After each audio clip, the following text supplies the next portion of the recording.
Hello there guys and welcome to my review of Romania 1, Spain 2. It was as expected in the preview, a great game of football, lots of talent on the show, certainly from both sides, especially the Spanish national team coming up with a lot of great midfield talent in particular.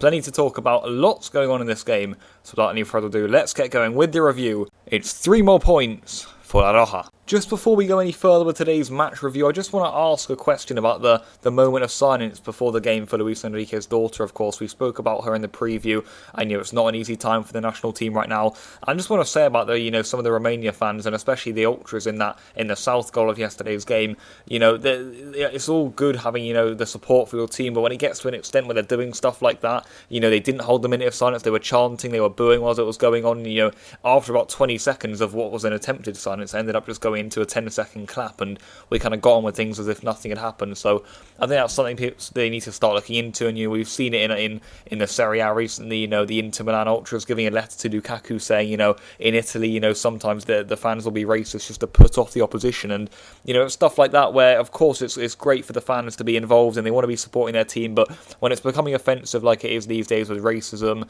and lack of respect for loved ones passing, then it just gets a bit too far. So I just wanted to leave a touch on that before we go any further. So as mentioned, it was indeed a 2-1 win for the Spanish national team last night. We'll just run you through some of the posters from last night's game. We'll go through here, starting with a couple of them, and then we'll start with Mundo Deportivo here. They didn't really have much to say about the game, of course, more of a Barcelona-based newspaper, but you can see at the top there a little strip about what was going on in today's game. So they're mainly talking about Messi there. Of course, there's a Barcelona newspaper, but as you can see, guys, at the top we have that little strip of the national team, the image of Alcacer, and what it says is that the national team go with a good feeling, so people looking impressed by Robert Moreno's side. If we move on to sport, there is a paso de gigante, so a massive step there for Spain, and I would agree. We spoke about the importance of this 3 points before the game, and we ended up getting that victory, a vital victory in my opinion, 3 more points, and getting us away from what was a direct rival for the top spot in Romania. If they had won last night, as we mentioned in the preview, would have been within 2 points of us. So massive victory that. We're now 8 points ahead of Romania, and we're still 5 points ahead of Sweden, guys. So looking really good so far. And then the final one is from Marca, the Real Madrid newspaper. They'll certainly be more into the national team than the Mundo Deportivo, of course. They say España can see the Euro Cup, and I agree. We can see the Euros. We've got a hand almost on those group stages now, so we're very, very close. And with a game against Faroe Islands at home, which is looking to be a great affair on Sunday evening, that's surely going to be 3 more points with a load of goals too, so ever so close now, guys. And then we got some big games next international break. If we just keep going with victories, we are going to get there and hopefully take top spot too. So if we just run through the lineups, we look at the Romania team. I actually predicted like a 4-4-2 sort of formation or a 4-2-3-1 sort of shape, but you guys actually got involved in the comment section, and there was actually a Romania fan who said no, Contina's going to be going with a back 5 today, and he wasn't wrong. So Romania set with that back 5. They still had Keseru and Puskás up front, but Hadji wasn't involved, so they left the likes of Stanciu in that midfield. Of course, we spoke about the importance of Marin in there, and he was again trying to keep control of the game. But Romania, they were quite feisty in their 5 back there. They're trying to keep Spain out, and if I'm being honest, it didn't always work. But good heads up to the Romania fan in the comment section there, who did predict, and he also said, Cosmin Contra, the manager, will be going with the back 5 here. So look out for that. They'll try and make things tough for Spain. I'm loving the interaction from you guys in the comment section, building up a good community now, especially on these Spain videos. So if you are here for the review, as in you are there for the preview, then make sure to drop a like on this video. If we look at the Spain lineup now, I was intrigued by Moreno's selection. We went through it before the game. He went for Kepa in goal over De Gea, which I like.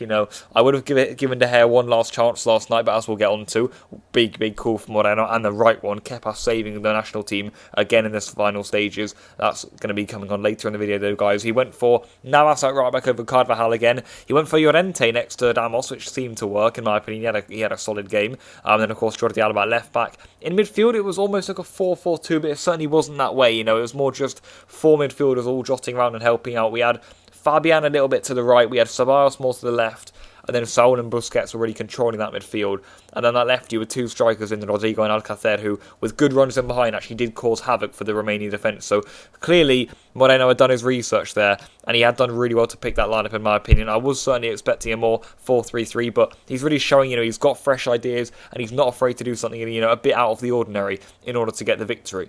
Just running through the match action, guys, we've started really well. We had that first 15-minute spell, plenty of chances. Alcacer got in a couple of times in the opening 5 minutes. Some fine saves by the goalkeeper, who again, Tata Rusano, was excellent. Just like in 2016, we can't seem to get enough of this guy. He just keeps on coming back for us.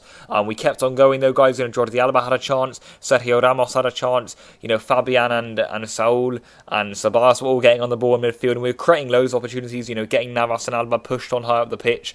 And it was actually around the 24th minute, I believe, when Ceballos, he started tiptoeing into the penalty area. He did actually get stamped on there, so correct decision by the referee, who had a bit of a weird game, to put it one way. And of course, our captain Sergio Ramos is going to be stepping up. He converts from the spot in front of those Romania ultras behind that goal, and that was 1-0 to Spain. So another penalty for the national team, another goal for Ramos for the national team. Nothing we haven't seen before, something that's really becoming a feature in these last 5 years or so. I am afraid to say, we've been getting a lot of penalties, but if we're getting fouled, then there's only so much we can do. A lot of time we go into the box, they will just cut rid of our legs or get rid of them. So Ramos becoming extremely reliable on penalties now, and that's another one converted for him for the national team. As the half went on, we slowed down a little bit, but we kept going in little doses here and there. We had a few more chances before the end of the half. Again, Tata Rusano making some great saves, especially to deny Alcacer 10 minutes before the break. But we went in at half time, and I was thinking, right, what we've got to do, guys, is just keep going, because I was really impressed with the chance creation in the first half. I thought, coming away to Romania, we've never won there, but we look fresh, guys. We look fresh and full of ideas, and I was impressed with Moreno, the way he set it up. He was brave going with the new tactics. We had a bunch of set-piece routines in there, often resulting in Ramos getting free headers at the back post. So this looks like a Spain side that's happy to implement new ideas, and looks like a coaching team with Moreno at the helm that's looking really fresh and innovative, and it's exciting me, in my opinion. So moving on to that second half, we did have the perfect start to it.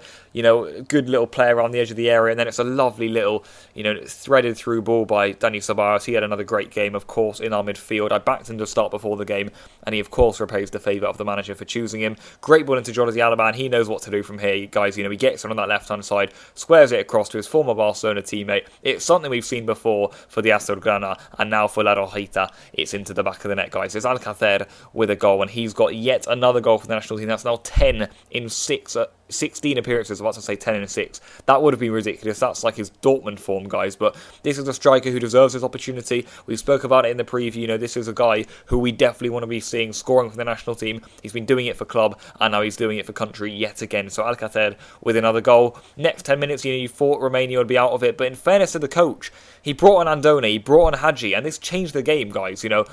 He didn't give up, the coach Conte, and he does look like a good little coach, in my opinion. He was very animated on the sidelines, and he kept Romania going, and their fans kept going, in fairness to them. Even the ultras who were disrespectful at the beginning, but they kept going throughout the game, and in the end Romania got their reward. A good little attack. They managed to get the ball into the back post. I believe it was headed back across or placed back across goal, and Andone gets it. Not the best defending again. I'm not entirely sure how good our defending is, but he definitely made things hard for us there by getting that goal. To be fair to the Spanish national team, after quite a rocky 10-minute spell, we were able to get control of the game. Probably could have made it 3-1 here and there. But again, guys, just out of nowhere, Romania with one ball over the top. Ramos is beaten, and they're 1-on-1 with the goalkeeper now. Llorente comes in from behind. It's a challenge that he gets the ball from around about the 80th minute. It's just outside the area. But of course, the referee, the minute I saw the challenge go in, I knew he was going to send him off. So with 10 minutes to go, Llorente sent off, and Spain, from what was a quite comfortable game in which we dominated, we conceded a silly goal really to get Romania back into the game. In fairness to Conte and his tactics, they didn't give up, as we mentioned, but Romania now with almost free passage back into this football match, and this is when Spain had to be really careful. We brought Hermoso on for Alcacer, so we just had, Sarabia and Oyarzabal, who also came off the bench at earlier stages, respectively. And then we had, Hermoso next to Ramos in the defence. So, we should have been fine there. And in fairness, we were fine up until about the 90th minute when they keep on getting in. It was a quick set-piece routine. They got on a player on the back. Again, though, Kepa, 90th minute, massive save at the near post. Then one of the resulting set-pieces, they managed to get the ball wide again. Ball comes into the box. It's a free header at the back post, headed down into the corner. But a David De Gea-like save with the feet from our new number one, who's benching De Gea, is Kepa Arrizabalaga with an absolute massive save. And for me as a Chelsea fan, it was a big moment for us, and it just makes it even that more special, when the Chelsea boy gets the save. Huge save too by Kepa, who does deserve every success he's getting.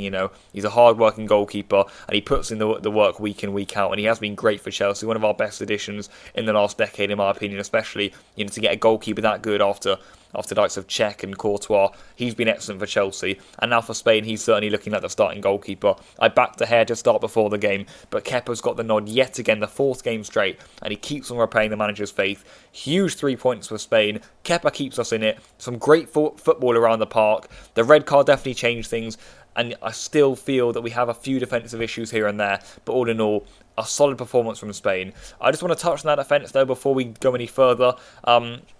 And I wouldn't actually say it's the personnel, because I like the inclusion of Navas at right back. I like Signorente, in that centre back position. I feel as if he did well, but it's something about positioning. I don't know what it is. We seem open, we seem ragged, and I think you can see it in the World Cups and the big tournaments. When big teams come at us, they will get goals and they will exploit us, and that leaves us massively exposed. So, Moreno, for all the good thing he's doing, he's getting his team playing some good football. They look really lively. We definitely just saw that defence on the training ground, and a clean sheet against Faroe Islands would do them the world of good, with probably some new faces in the back line. You'd expect Hermoso to come back in. You also look at the Carvajal will probably come back. Gaia, could we even see Unai Nunez? So these are all the questions we need to be asking. And in my preview for tomorrow's game, or for Sunday's game, I'll be doing the preview tomorrow, though of course the day before. We'll be looking at who will be starting in that back line and what we can maybe do to make things a little bit sharper there. So there you have it, guys. That is my review for Romania 1, Spain 2. I was impressed with Romania as expected. I didn't expect them to be a little better defensively. We did end up carving them open, but I think that was usually down to our credit. Really impressed with the lineup selection, as we mentioned. Great creativity in there. Defence, still leaves a little bit to be desired, but some great saves in there by Kepa really topped things off. Moreno's looking good and fresh, full of ideas. So is the team right now, guys. So this is exciting times for the national team. We just got to keep going, keep our heads down, and then see what happens at the Euro 2020 if we get there. We need to not let that complacency come into our game. We're not qualified yet, and we've got to keep going. I got my prediction right, guys. I predicted 2-1. We got the 2-1 win. My preview will be coming for the Faroe Islands game tomorrow. So these videos don't stop for Spain, and neither do the fixtures. So we're going to be keeping on that grind, guys. There will be the preview for you guys tomorrow.